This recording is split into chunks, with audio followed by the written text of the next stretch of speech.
माता पिता जिन्हें हमारी भारतीय संस्कृति में भगवान का दर्जा दिया जाता है, हमारे दिल में इनके लिए बहुत सारा प्यार और सम्मान होता है और ये होना भी चाहिए, क्योंकि हर पेरेंट्स बेशक ये रिस्पेक्ट हमसे डिजर्व करते हैं। दोस्तों, जब एक बच्चा जन्म लेता है तो वह कुछ वक्त के लिए पूरी तरह से अपने पेरेंट्स पर ही डिपेंड रहता है। बचपन में और खासकर टीन एज में पेरेंट्स का लव और केयर ही हमारी सबसे बड़ी ताकत और खुशी होती है। वह हमें जो सिखाते हैं, जो बताते हैं और जो फील कराते हैं, वही ताउम्र हमारे साथ रहती है। लेकिन दोस्तों, आपको कैसा फील होगा अगर मैं आपसे ये कहूँ कि आज पूरी दुनिया में या कह लें भारत में तकरीबन 36% लोग अपने बचपन में अपने पेरेंट्स या फैमिली मेंबर्स के द्वारा इमोशनल एब्यूज का शिकार जरूर हुए हैं। और इसी की देन है कि आज कई लोगों में सेल्फ स्टीम की कमी है, वह दूसरों से पॉजिटिव रिलेशनशिप नहीं बना पा रहे हैं, उनमें गुस्सा, डर या एंजाइटी जरूरत से ज्यादा है और लाइफ को लेकर इनका एटीट्यूड काफी निगेटिव हो गया है।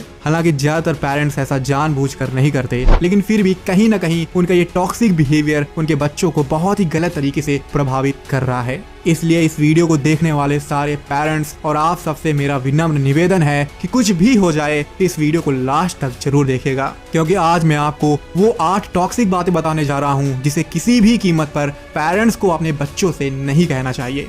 सो feelers, be ready to feel the fact.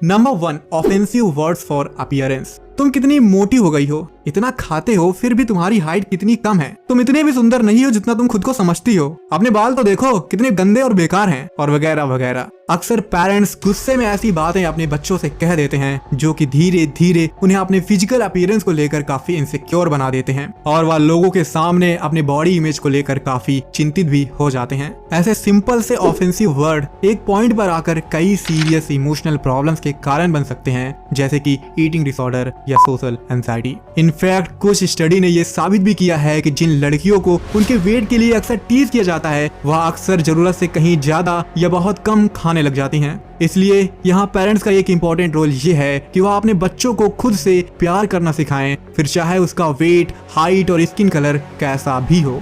Number 2, doubtful criticism. तुम इतनी अजीब हरकतें क्यों करते हो? तुम क्यों ऐसे खाते हो, ऐसे देखते हो, ऐसे चलते हो, ऐसे बातें करते हो? ऐसे वाक्य या कह लें डाउट से भरे सवाल एक बच्चे को खुद पर ही डाउट करने को मजबूर कर देते हैं, क्योंकि स्टार्टिंग में एक बच्चा अपने माता पिता की हर बात को सही मानता है। इसलिए उनके ऐसे सवालों से वो तो यही सोचेगा ना कि उसमें ही कुछ कमियां हैं या उसमें ही कुछ गलत है। दोस्तों, ऐसे निगेटिव थॉट्स उस बच्चे के लिए लोगों के बीच रहना बहुत ही मुश्किल बना देते हैं। इनफैक्ट उसके एडल्ट हो जाने के बाद भी ये इनसिक्योरिटी इनके साथ रहती है और ये हमेशा इस डर के जाल में फंसे रहते हैं कि कहीं लोग इन पे ही ना हंसने लगें और उन कमियों को नोटिस ना करने लग जाएं जो इनके टॉक्सिक पेरेंट्स के द्वारा इनके दिमाग में भर दिया गया है। मतलब जो कमी शायद इनमें है ही नहीं, उस कमी को लेकर भी ये उम्र भर इनसिक्योर होकर जीते हैं।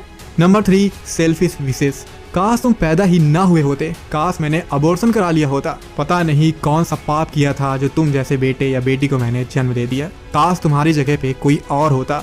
दोस्तों, ये सभी लाइन काफी ज्यादा हार्श हैं। पेरेंट्स को तो इनका इस्तेमाल कभी भी किसी भी कीमत पे नहीं करना चाहिए, क्योंकि ऐसी लाइंस उस बच्चे को ये एहसास कराते हैं कि उनका इस धरती पर कोई वजूद ही नहीं है। जिस माता पिता ने मुझे जन्म दिया है, अगर उन्हीं को मेरे होने से तकलीफ है तो दूसरों का क्या हाल होगा? मुझे तो जीने का ही कोई हक नहीं है। ऐसी सोच एक बच्चे की सेल्फ आइडेंटिटी यानी कि आत्म पहचान को उससे छीन लेती है और एट द लास्ट खुद को नुकसान पहुंचाना और अर्ली डिप्रेशन के रूप में ये सामने आता है। इसलिए ऐसी लाइंस कहने की जगह पेरेंट्स को चाहिए कि उनका बच्चा अपनी वैल्यू और आइडेंटिटी को अच्छे से पहचाने और उसी में कॉन्फिडेंट रहे।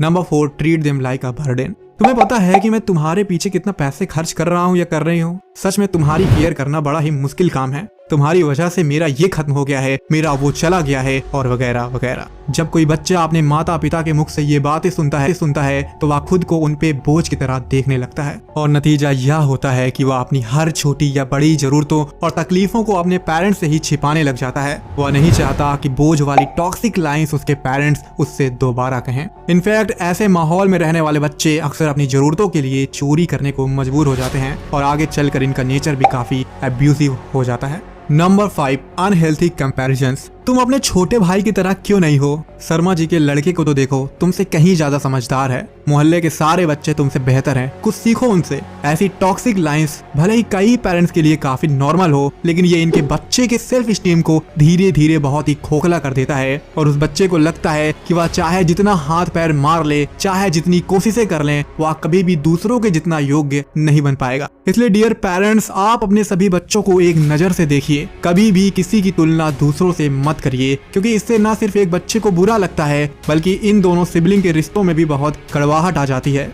याद रखिए कि आपका कोई भी बच्चा, चाहे वो लड़का हो या लड़की, छोटा हो या बड़ा, अच्छा हो या बुरा, उसे आप उतना ही प्यार और अधिकार दीजिए जितना कि आप बाकी बच्चों को दे रहे हैं। इससे वह अपनी एक अलग पहचान आसानी से बना पाएगा और उसकी जिंदगी थोड़ी आसान हो जाएगी। नंबर 6, वर्बली अब्यूसिव वर्ड्स और स्टेटमेंट्स। तुम बहुत स्टूपिड हो, तुमसे ये काम कभी हो ही नहीं सकता, हमेशा तुम्हारी ग्रेड्स कम आते हैं, वाकई में तुम एक लूजर हो।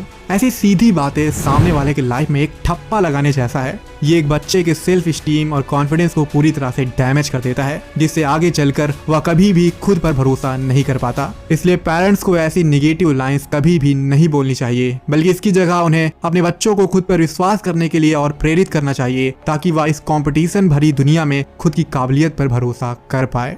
Number 7, threatening abandonment. मैं तुम्हें छोड़कर चली जाऊंगी या मैं तुम्हें घर से बाहर ही निकाल दूंगी। देखना, एक दिन तुम मुझे कहीं भी नहीं ढूंढ पाओगे, मैं एकदम से गायब हो जाऊंगी। ऐसी बातें एक बच्चे में अबैंडनमेंट इश्यूज को जन्म देते हैं। उस बच्चे में इस बात का डर बैठ जाता है कि उसके पेरेंट्स उसे सिर्फ इसलिए अकेले छोड़ देंगे क्योंकि उसमें कई कमियां हैं। ये डर उस बच्चे के साथ उसके एडल्ट होने के बाद भी रहता है। जब उसे किसी से प्यार होता है या वह किसी से जुड़ता है तो उसे अपने पार्टनर पर बिल्कुल भी ट्रस्ट नहीं हो पाता। इनफैक्ट सब कॉन्शियसली उसके बचपन का डर उससे यही कह रहा होता है कि यार, ये व्यक्ति एक दिन तुझे अकेले छोड़कर चला जाएगा। ऐसे माहौल में रहने वाले बच्चे जल्दी किसी से एक स्ट्रॉन्ग रिलेशनशिप नहीं बना पाते और इनका अटैचमेंट स्टाइल भी काफी इनसिक्योर हो जाता है। Number 8, empathy promises. अगर तुम यह काम करोगे तो हम तुम्हें ये दिलाएंगे, इस बार एग्जाम में 80% लेकर आना, हम तुम्हें मोबाइल फोन गिफ्ट जरूर करेंगे। हालांकि ऐसे प्रॉमिस तो सभी पेरेंट्स करते रहते हैं, लेकिन काम पूरा होने के बाद कई पेरेंट्स अपने बच्चों को वह नहीं देते जिसका उन्होंने वादा किया था, और नतीजा ये होता है कि उस बच्चे का भरोसा पूरी तरह से टूट जाता है। वह धीरे धीरे ये सीखने लगता है कि इस दुनिया में किसी पर भी भरोसा नहीं किया जा सकता।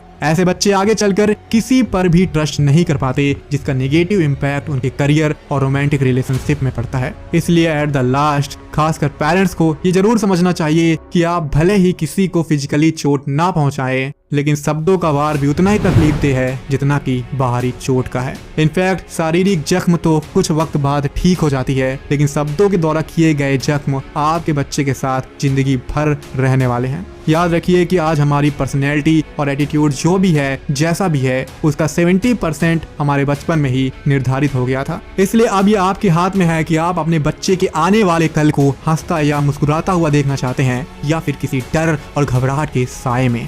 वैसे दोस्तों, क्या आपने अपनी लाइफ में कभी ऐसी लाइंस का सामना किया है? अगर हाँ तो अपनी राय कमेंट बॉक्स में जरूर बताइएगा, और अगर आपको इस वीडियो से वैल्यू मिलती है तो इस वीडियो को लाइक और अपने उन दोस्तों को शेयर करना बिल्कुल भी मत भूलिएगा जिन्हें इस वीडियो की सख्त जरूरत है। बहुत बहुत धन्यवाद। जय हिंद।